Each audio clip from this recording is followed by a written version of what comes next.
जय हिंद, वंदे मातरम। स्वागत है आप सभी का आपके अपने YouTube चैनल जी के जीएस के भंडारा पर। प्यारे दोस्तों, आप सभी लोगों के लिए आज मैं एक और साइंस के अति महत्वपूर्ण प्रश्नों का प्रैक्टिस सेट लेकर के आ चुका हूं, जो आपके एग्जाम के लिए सबसे ज़्यादा महत्वपूर्ण है। तो आज के इस वीडियो को आपको शुरू से लेकर के एंड तक है फुल वॉच करते रहना है। और आज का अपना ये प्रैक्टिस सेट नंबर 59 है। इससे पहले मैं 58 सेट अपलोड कर चुका हूँ। तो अभी तक अगर आपने वो नहीं देखे हैं तो सारे प्रैक्टिस सेट आपको प्लेलिस्ट में मिल जाएंगे, तो वहाँ से जा करके आप एक एक करके देख सकते हो, जिससे आपको आपकी तैयारी पता लग जाए कि आपकी तैयारी कैसी चल रही है। तो चलिए फिर शुरू करते हैं। तो पहला प्रश्न आ जाता है कि रक्त में लाल रंग निम्न में से किसके कारण होता है। तो किसके कारण होता है ये लाल रंग? तो लाल रंग ये हीमोग्लोबिन के कारण होता है। एक का बी ऑप्शन राइट आंसर हो जाएगा। दूसरा प्रश्न आ जाता है कि शरीर में हीमोग्लोबिन का कार्य है। तो क्या कार्य है शरीर में हीमोग्लोबिन का, ये आपको बताना है। फटाफट से बताओ हीमोग्लोबिन का क्या कार्य है। तो हीमोग्लोबिन का जो कार्य है वो आपको पता है कि ऑक्सीजन का परिवहन करना है। 2 का ए ऑप्शन राइट आंसर हो जाएगा। तीसरा प्रश्न आ जाता है कि हीमोग्लोबिन किसका महत्वपूर्ण घटक है। तो किसका महत्वपूर्ण घटक है हीमोग्लोबिन, ये आपको बताना है। तो जो हीमोग्लोबिन है, ये जो महत्वपूर्ण घटक है वो है आरबीसी का, यानी 3 का ए ऑप्शन राइट आंसर हो जाएगा। चौथा प्रश्न आ जाता है हीमोग्लोबिन का कार्य है। तो बताओ क्या कार्य करता है हीमोग्लोबिन। तो हीमोग्लोबिन का जो कार्य है वो ऑक्सीजन ले जाना है। 4 का बी ऑप्शन राइट आंसर हो जाएगा। अगला प्रश्न प्रश्न संख्या 5 है, निम्नलिखित में से किसकी सहायता से रक्त द्वारा ऑक्सीजन ले जाया जाता है। तो किसकी सहायता से लिया जाता है? तो ये लोहित कोशिकाओं की सहायता से लिया जाता है। 5 का ए ऑप्शन राइट आंसर हो जाएगा। छठवां प्रश्न है कि मानव शरीर में भीतर खून निम्न में से किसकी उपस्थिति के कारण नहीं जमता है। तो किसकी उपस्थिति से नहीं जमता है खून? तो खून ये हेपेरिन की उपस्थिति से नहीं जमता है। 6 का बी ऑप्शन राइट आंसर हो जाएगा। सातवां प्रश्न है, रुधिर से प्लाज्मा में निम्नलिखित में से किसके द्वारा एंटीबॉडी निर्मित होती है। तो किसके द्वारा होती है? तो रुधिर से प्लाज्मा में जो एंटीबॉडी निर्मित होती है वो लिम्फोसाइट से होती है। 7 का बी ऑप्शन राइट आंसर हो जाएगा। अगला प्रश्न प्रश्न संख्या 8 है, लाल रक्त कणिकाएं कहाँ उत्पन्न होती हैं। तो कहाँ पर उत्पन्न होती हैं? आरबीसी। तो जो आरबीसी है ये अस्थि मज्जा में उपस्थित होती हैं। 8 का डी ऑप्शन करेक्ट आंसर हो जाएगा। 9वां प्रश्न है कि जीव विज्ञान शब्द का प्रयोग सर्वप्रथम किसने किया। तो किसने किया था? तो जीव विज्ञान का प्रयोग है वो सबसे पहले लेमार्क तथा ट्रेवेंस ने किया था। डी ऑप्शन राइट आंसर हो जाएगा प्रश्न संख्या 9 का। अगला प्रश्न संख्या 10 है, जीव विज्ञान के जनक के नाम से जाने जाते हैं। तो किसे जाना जाता है? तो पता है कि जीव विज्ञान के जनक नाम से जाना जाता है अरस्तु को। 10 का ए ऑप्शन राइट आंसर हो जाएगा। इन्हें जीव विज्ञान का पिता भी कहा जाता है। 11वां प्रश्न है आपके सामने कि चिकित्सा शास्त्र का जनक किसे कहा जाता है। तो किसे कहते हैं चिकित्सा शास्त्र का जनक, ये आपको बताना है। ऑप्शन में आपको दिखा दे रहा हूँ प्रश्न संख्या 11 का, जिससे आप लोग ये डिसाइड कर पाओ। तो चारों ऑप्शन आपकी स्क्रीन पर ये रहे। तो चिकित्सा शास्त्र का जो जनक है वो कहा जाता है हिप्पोक्रेटस को। 11 का सी ऑप्शन राइट आंसर हो जाएगा। 12वां प्रश्न है कि बॉटनी शब्द की उत्पत्ति किस भाषा के शब्द से हुई। तो कौन से भाषा से हुई है बॉटनी शब्द की उत्पत्ति? तो ये उत्पत्ति हुई है ग्रीक से।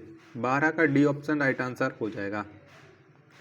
13वां प्रश्न कि फाइकोलॉजी में किसका अध्ययन किया जाता है। तो किसका अध्ययन होता है? तो फाइकोलॉजी में जो अध्ययन किया जाता है वो शैवाल का किया जाता है।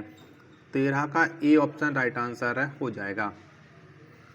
अगला प्रश्न है प्रश्न संख्या 14 है आपके सामने, पर्यावरण का अध्ययन जीव विज्ञान की किस शाखा के अंतर्गत किया जाता है। तो बताओ कौन सी शाखा के अंतर्गत जीव विज्ञान का अध्ययन किया जाता है। तो ये पारिस्थितिकी के अध्ययन यानी इकोलॉजी के अंतर्गत किया जाता है। 14 का सी ऑप्शन राइट आंसर हो जाएगा। 15वां प्रश्न है आपके सामने, डेट्रोलॉजी का संबंध है। तो कैसे संबंध रखता है ये डेट्रोलॉजी? तो इसका संबंध है झाड़ियों के अध्ययन से। 15 का सी ऑप्शन राइट आंसर हो जाएगा। 16वां प्रश्न है आपके सामने कि पुष्पों का अध्ययन कहलाता है। तो क्या कहलाता है? तो पुष्पों का जो अध्ययन है ये एंथोलॉजी कहलाता है। 16 का ए ऑप्शन राइट आंसर हो जाएगा। 17वां प्रश्न आ जाता है कि जीवों एवं वातावरण की अंतर अभिक्रिया से संबंधित जीव विज्ञान की शाखा कहलाती है। तो क्या कहलाती है? तो जीव विज्ञान की जो शाखा है ये पारिस्थितिकी कहलाती है। 17 का बी ऑप्शन राइट आंसर हो जाएगा। अगला प्रश्न है प्रश्न संख्या 18 आपके सामने कि स्पर्मोलॉजी में अध्ययन होता है। तो किसका अध्ययन होता है? तो जो स्पर्मोलॉजी है इसमें जो अध्ययन किया जाता है वो बीजों का किया जाता है, यानी 18 का ए ऑप्शन राइट आंसर हो जाएगा। 19वां प्रश्न है आपके सामने एग्रोस्टोलॉजी में अध्ययन होता है। तो किसका अध्ययन होता है? तो एग्रोस्टोलॉजी में जो अध्ययन किया जाता है वो घासों का किया जाता है। 19 का सी ऑप्शन राइट आंसर हो जाएगा। 20वां प्रश्न आ जाता है कि प्रकाश संश्लेषण के दौरान पैदा होने वाली ऑक्सीजन का स्रोत है। तो क्या है? तो प्रकाश संश्लेषण के दौरान पैदा होने वाली जो ऑक्सीजन है इसका स्रोत है जल। 20 का ए ऑप्शन राइट आंसर हो जाएगा। 21वां प्रश्न है कि नींबू में कैकर रोग होता है। तो ये किसकी उपस्थिति कारण नींबू में कैकर रोग होता है ये आपको बताना है। वीडियो पसंद आ रही होगी तो प्लीज़ वीडियो को आप एक बार लाइक जरूर करना, और चैनल को अभी तक आप लोगों ने सब्सक्राइब नहीं कर रखा होगा तो चैनल को आप लोग जरूर सब्सक्राइब कर लीजिएगा। बताइएगा 21 का राइट आंसर क्या होगा? तो जो नींबू है इसमें जो कैकर रोग होता है ये जीवाणु से होता है। 21 का बी ऑप्शन राइट आंसर हो जाएगा। फूल गोभी का खाने योग्य भाग है। तो हम फूल गोभी का कौन सा भाग खा लेते हैं? 22 का आंसर आपको देना है। तो पुष्पक्रम जो भाग है फूल गोभी का हम वो खाते हैं। 22 का बी ऑप्शन राइट आंसर हो जाएगा। अगला प्रश्न प्रश्न संख्या 23 है कि पशुओं में होने वाला अफरा रोग का कारण है। तो क्या है? तो अफरा रोग का जो कारण है वो दूषित आहार है। 23 का डी ऑप्शन करेक्ट आंसर हो जाएगा।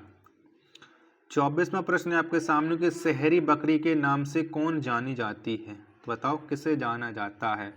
तो शहरी बकरी के नाम से बरबरी को जाना जाता है, यानी 24 का बी ऑप्शन करेक्ट आंसर हो जाएगा।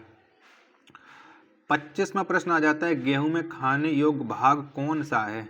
तो कौन सा है? तो गेहूं का जो खाने योग्य भाग है वो भ्रूण पोष है, यानी 25 का ए ऑप्शन करेक्ट आंसर हो जाएगा। 26वां प्रश्न है कि लीची का खाने योग्य भाग है। तो हम लीची का कौन सा भाग खाते हैं? तो लीची का जो खाने योग्य भाग है वो एरल है, यानी 26 का बी ऑप्शन एकदम इसका राइट आंसर हो जाएगा।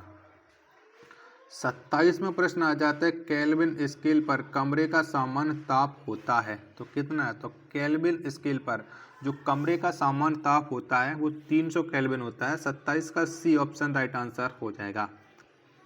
28वां प्रश्न आ जाता है कि न्यूटन किसके बराबर होता है? तो किसके बराबर होता है? तो जो न्यूटन है ये 10 की पावर 5 डाइन के बराबर होता है। 28 का बी ऑप्शन राइट आंसर हो जाएगा। 29वां प्रश्न है एमिनो अम्ल मिलते हैं। तो किस में मिलते हैं एमिनो अम्ल? तो ये प्रोटीन में मिलते हैं। 29 का डी ऑप्शन राइट आंसर हो जाएगा। 30वां प्रश्न आ जाता है कि पारा का एस के डॉट डॉट है। तो बताओ क्या है?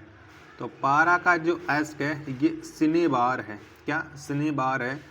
30 का सी ऑप्शन राइट आंसर हो जाएगा। 31वां प्रश्न है कि आपके सामने कि एक अवागाद्रो संख्या का मान होगा। तो कितना होगा? तो एक अवागाद्रो संख्या इसका मान है 6.022 10 की पावर 23 होगा। 31 का बी ऑप्शन राइट आंसर। 32वां प्रश्न है कि पर्यावरण में अजैव अवयव का उदाहरण है। तो क्या है? तो पर्यावरण में जो अजैव का उदाहरण है वो है वायु।